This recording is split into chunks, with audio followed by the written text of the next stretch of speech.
ఆ మహిళా సంఘం వాళ్ళని ఫంక్షన్కి తను పిలవలేదని చెప్తోంది కదా. చంద్ర, ఇంత జరిగిన తర్వాత కూడా ఎందుకు ఎప్పుడు నువ్వు దానికే సపోర్ట్ చేస్తావు? సింధునే ఫంక్షన్కి రమ్మని మెసేజ్ చేసిందని ఆ మహిళా మండలి వాళ్ళు తన ఫోన్లో ప్రూఫ్ చూపించినా కూడా ఇంకా నమ్మవేంటి నువ్వు? నాన్నే కాదమ్మా, సింధు ఇలా చేసిందంటే నేను ఇప్పటికీ నమ్మలేకపోతున్నాను.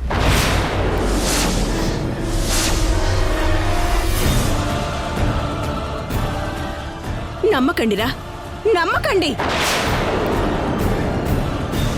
నువ్వు మీ నాన్న అది ఎన్ని తప్పులు చేసినా సరే ఆ సింధునే నమ్మండి. అగ్రిమెంట్ అని ఇచ్చిన మాట మీద నిలబడాలి అని నువ్వు న్యాయంగా ఉంటే అది మాత్రం నిన్ను నమ్మించి కసాయి దానిలా నీ గొంతు కోస్తూనే ఉంటుంది. అయినా దాన్నే నమ్ముతూ ఉండు. కానీ నీ జీవితం కోసం, నీ పిల్లల భవిష్యత్తు కోసం ఏం చేయటానికైనా సరే సిద్ధంగా ఉన్నా ఈ అమ్మని మాత్రం నువ్వు నమ్మకసలా నమ్మకు. ఎందుకబ్బి ఇంకా సింధు మీద మీకు అంత పాజిటివ్ కారణం? ఆ మహిళా మండలి వాళ్ళ చేత మీ క్యారెక్టర్ గురించి, అత్తయ్య క్యారెక్టర్ గురించి ఎంత చీప్ గా మాట్లాడించుండదో అప్పుడే మర్చిపోయిండారా? అవమానించే వాళ్ళని ఎందుకండి అభిమానిస్తున్నారో? నా మెళ్ళో తాళి కడతానని చెప్పి అగ్రిమెంట్ లో సింధు గెలుసుండదని ఇప్పుడు నన్ను కాదంటా ఉండారు. మీకోసం మిమ్మల్ని నమ్ముకొని మీ ఇంట్లో ఉంటున్న నాకు అన్యాయం చేస్తారా? ఇది కరెక్టేనా? చెప్పబ్బి, ఇది కరెక్టేనా?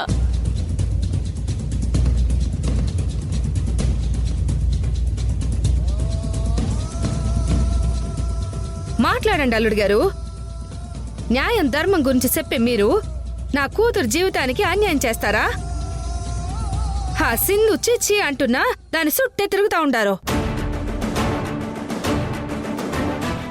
మా ఎమ్మి మిమ్మల్ని ప్రేమిస్తున్నా మీరే తన ప్రపంచం అనుకుంటున్నా దూరం పెడతా ఉండారు.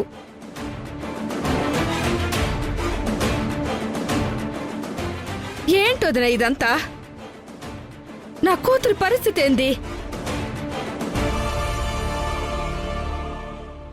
నీ కొడుకు మా ఎమ్మి మెళ్ళలో తాళి కట్టకపోతే మా శవాల్ని కళ్ళ చూస్తారు మీరు.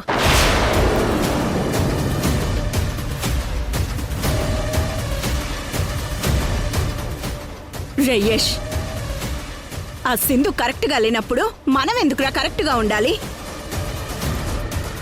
నువ్వు సంధ్య మెడలో తాళి కట్టు, అప్పుడు గాని ఆ సింధుకి బుద్ధొస్తుంది. అదిచ్చే విడాకులతో అసలు పనే లేదని లాయర్ గారు చెప్పారు కదరా. నా మాట వినరా, సంధ్యని పెళ్లి చేసుకో. ఎలా దాము? ఎలా యశ్ సంధ్యని పెళ్లి చేసుకుంటాడు? యశ్ సింధు రాసుకున్న అగ్రిమెంట్ ప్రకారం శశిని సింధు మార్చి చూపించింది.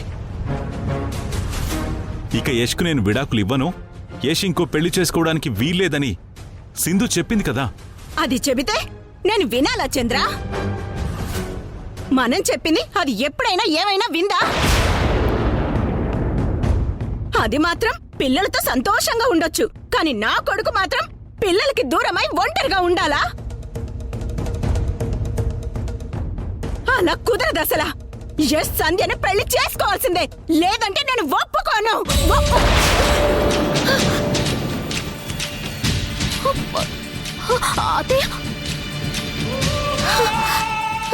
దాము, వదిలే. దాము, అమ్మా ఏమైందమ్మా? అమ్మా దాము, ఏమైందాము? ఏమై ఉండదు వదినా? ఏమైందిరా? అమ్మా ఏమైందమ్మా? అమ్మా ఏమైంది? ఏమైందమ్మా?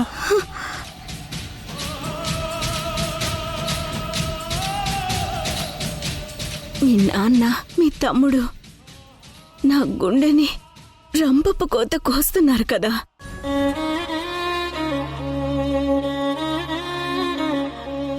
అందుకే గుండెల్లో నొప్పిగా ఉంది. అమ్మా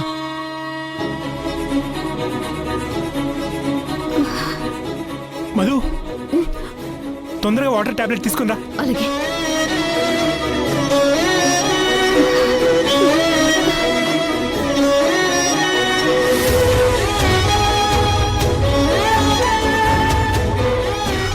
ఇటు ఇదిగోండి.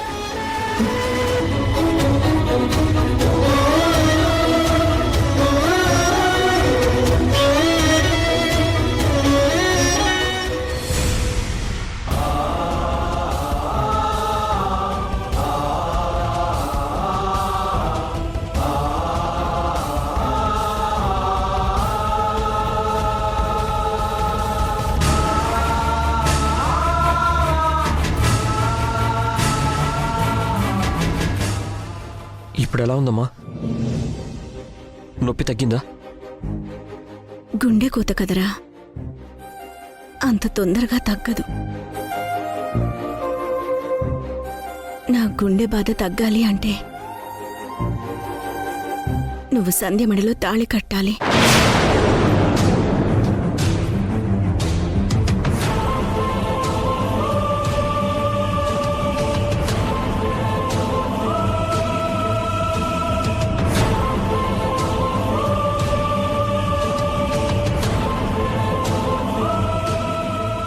చెప్పరా, నా గుండె కొత్త తీరుస్తావా? సంధ్య మెడలో తాళి కడతావా? చెప్పు యష్. నేను రేపు అవార్డు తీసుకోవడానికి ఢిల్లీ బయలుదేరి వెళ్తున్నానమ్మా.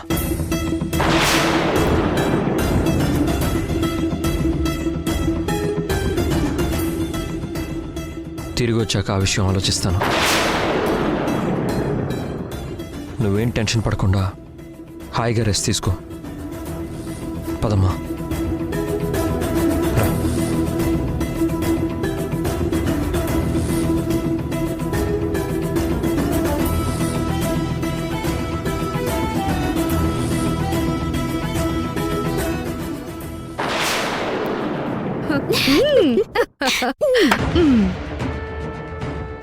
మీ అల్లుడు గారు ఢిల్లీ నుంచి రాగానే మీ పెళ్లి జరిగిపోతుంది. యష్ ఢిల్లీ వెళ్తే ఆ జర్నలిస్ట్ మోహన్ని కలుస్తాడు. ఆ ల్యాండ్ తాలూకు ఫేక్ ప్రూఫ్స్ అన్ని బయటపడతాయి. రేపు యష్ ఢిల్లీ వెళ్లకుండా ఎలా అయినా సరే ఆపాలి. ఎలా ఆపాలి?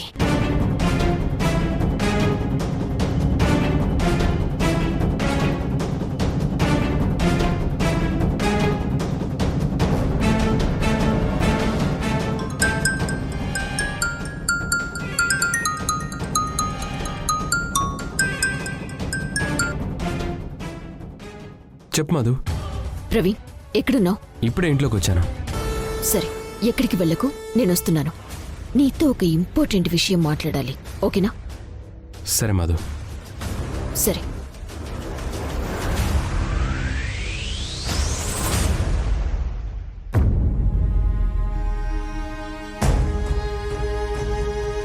ఉసురేమో ఇరిసేసింది కరుసైన కాలమిలా, ఎగురేసిన జీవితమంతా చిరిమేసెను చీకటిలా, బాధ నీరు కూడా భాష లేక గొంతు మూగబోయనా, పొగిలినంతలోన పొంత నిండలేని నిండు వేదనా, చేరదీయబోతే సాయమేమో యతి నీడ చేచనా, నేరమెవ్వరిదో దారి తప్పి నిన్ను చుట్టి వేసనా.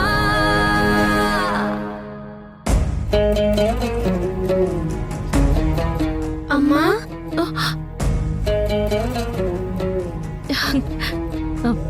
ఏంటి శశి, అందరూ వెళ్ళిపోయారేంటి? మీ బర్త్డే ఫంక్షన్ అయిపోయింది కదమ్మా, అందుకే వెళ్ళిపోయారు.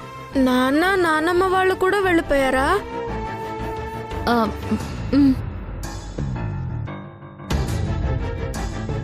అదేంటి, మాకు చెప్పకుండా ఎలా వెళ్ళిపోతారు? అది మీ నాన్నకి ఏదో అర్జెంట్ పని ఉందట, వెళ్ళొస్తామని మీతో చెప్పమని నాతో చెప్పి వెళ్ళారు.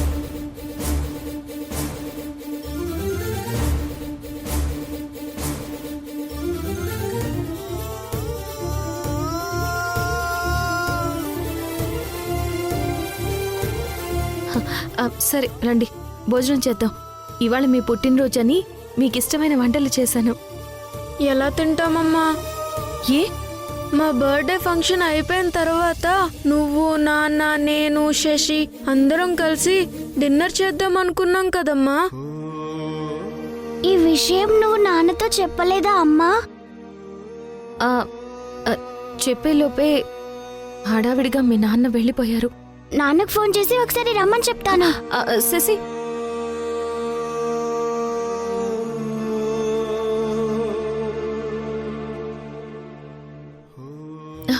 వద్దు శశి, మీ నాన్న వర్క్లో ఉంటారు. మాతో కలిసి భోంచేయడం కంటే నాన్నకి వర్క్ ఏమీ ఎక్కువ కాదమ్మా. నువ్వు ఫోన్ చేయి శశి.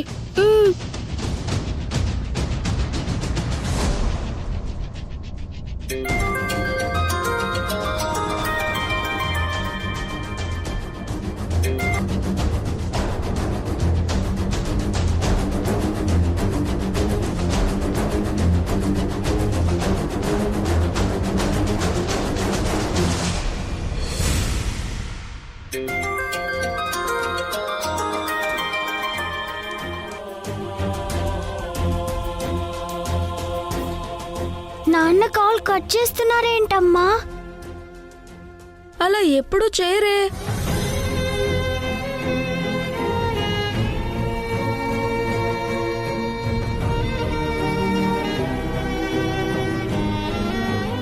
అమ్మా, మళ్ళీ నీకు నాన్నకు ఫంక్షన్లో ఏమైనా గొడవ అయిందా?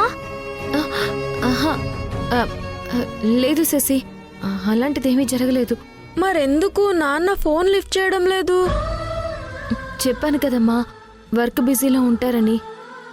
మీరు రండి, భోంచేద్దాం.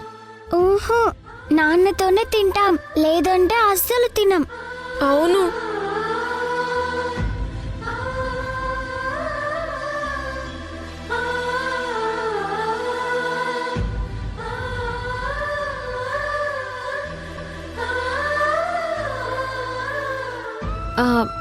శశి, మీ తాతయ్యకి కాల్ చేసి కనుక్కుంటాను. ఫోన్ ఇలా ఇవ్వు.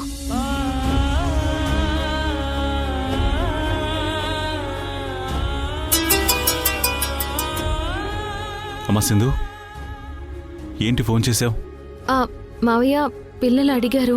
దేనికమ్మా? వాళ్ళ నాన్న వాళ్లతో కలిసి డిన్నర్ చేయకుండా వెళ్ళిపోయారని. శశి వాళ్ళ నాన్నకి కాల్ చేస్తే లిఫ్ట్ చేయడం లేదు.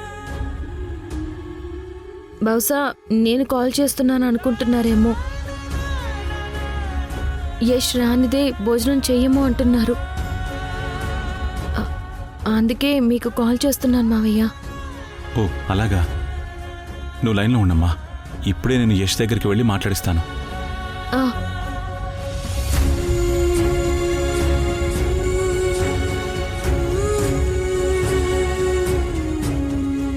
రే యష్, పిల్లలు ఫోన్ చేస్తే నువ్వు లిఫ్ట్ చేయట్లేదంట.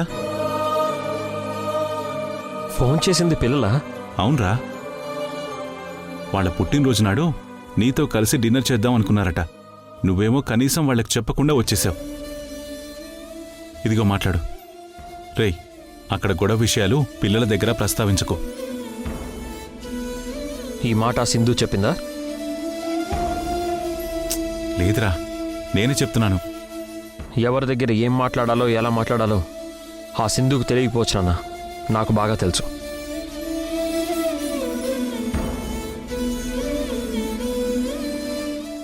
హలో,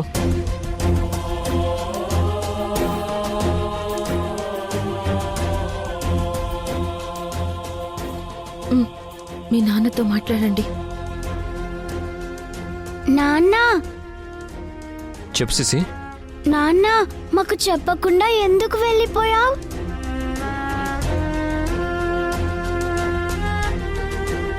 మా బర్త్డే ఫంక్షన్ అయిన తర్వాత మీతో కలిసి మేము డిన్నర్ చేద్దాం అనుకున్నాం, తెలుసా నాన్న మీకు?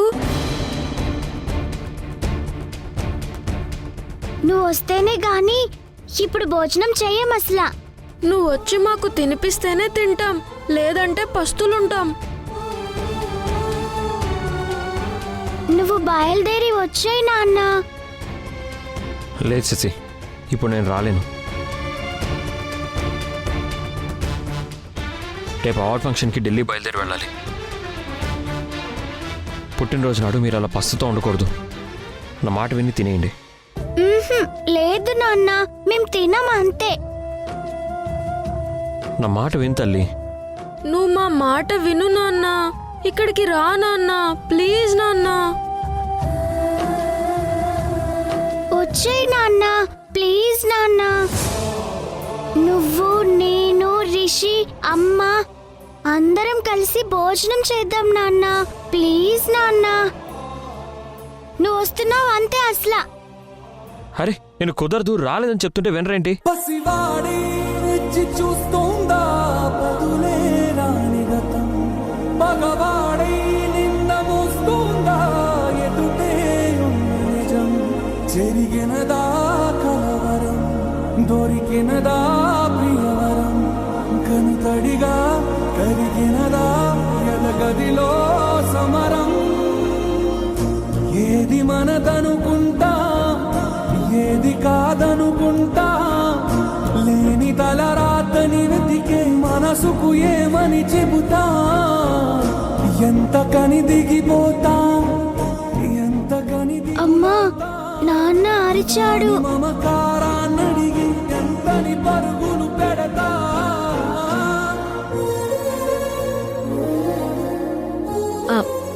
పనుందని చెప్పారు కదా నాన్నకి, మీరేం ఫీల్ అవ్వకండి, మళ్ళీ వస్తారు కదా అప్పుడు కలిసి తిందాం, సరేనా? రిషి, శశి,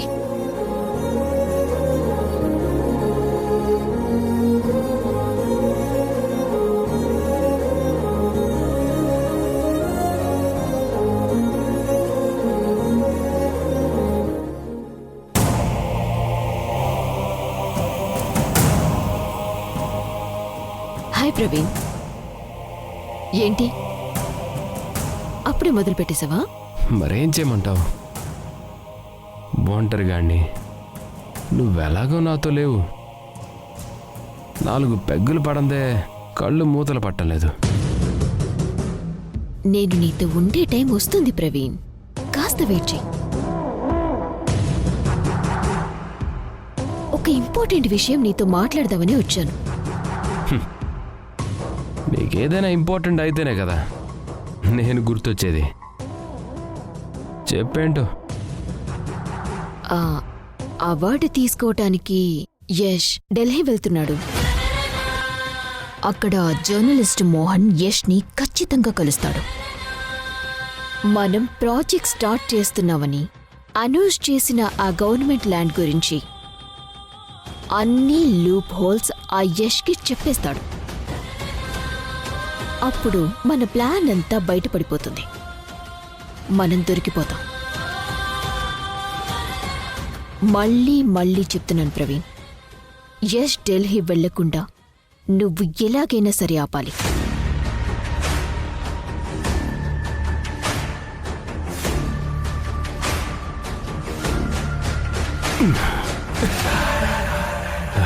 నీ ప్రతి పనికి నన్ను వాడుకుంటున్నావు కానీ నన్ను మాత్రం అస్సలు పట్టించుకోవడం లేదు.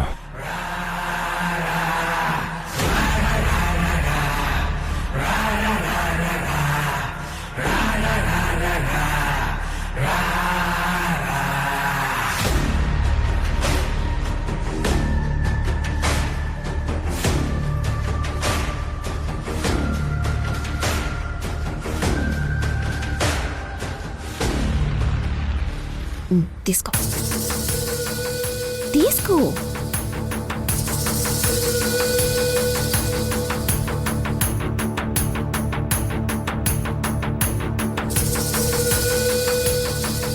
ప్రవీణ్, మందులో నీళ్లు కలిసిపోయినంత ఈజీ కాదు నేను నిన్ను కలవటం. నా చుట్టూ ఉన్న ప్రాబ్లమ్స్ నీకు తెలుసు కదా, అవన్నీ క్లియర్ అయిన తర్వాత నేనే నీ దగ్గరికి వస్తాను.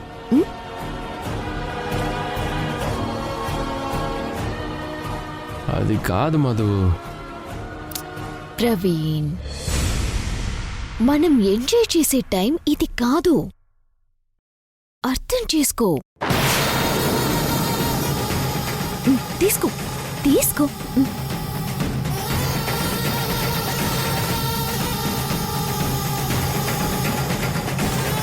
ప్రవీణ్, అర్థం చేసుకోమని చెప్తున్నాను కదా హ్మ్? ఓకే మధు, చెప్పావు కదా, యష్ సంగతి నేను చూసుకుంటాను. సరే నేను బయలుదేరుతాను. బాయ్.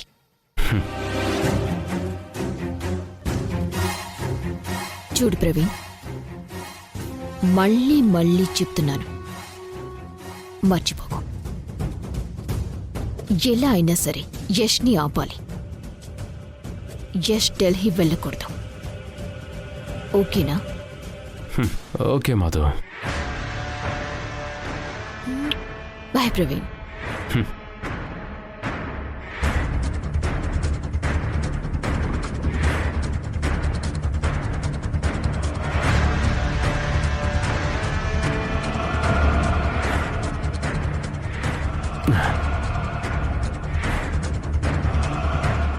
మధు, నీ చేతిలో ఏం మ్యాజిక్ ఉందో గానీ నువ్వు ముట్టుకోగానే కోపం అంతా అలా మటాష్ అయిపోయింది. నీ కోసం నా ప్రాణాలైనా ఇచ్చేయాలని ఉంది మధు.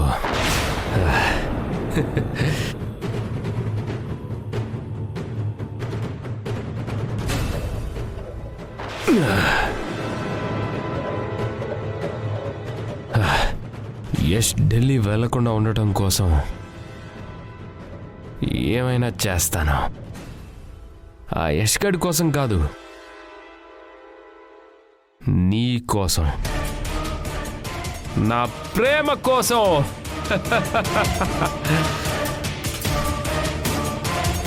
నాన్న హారతి తీసుకో.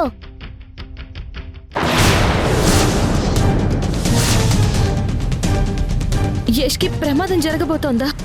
అది ఎప్పుడు ఎలా ఎవరి వల్ల జరుగుతుంది అనేది ముందుగా నీకే తెలుస్తుంది. అది కాదు యష్, నేను చెప్పేది విను.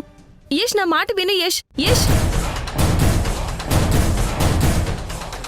రేయ్ ఎక్కడ్రా, బండి స్టార్ట్ చేయరా. రేయ్ ఎక్కడే, ఎక్కడ్రా.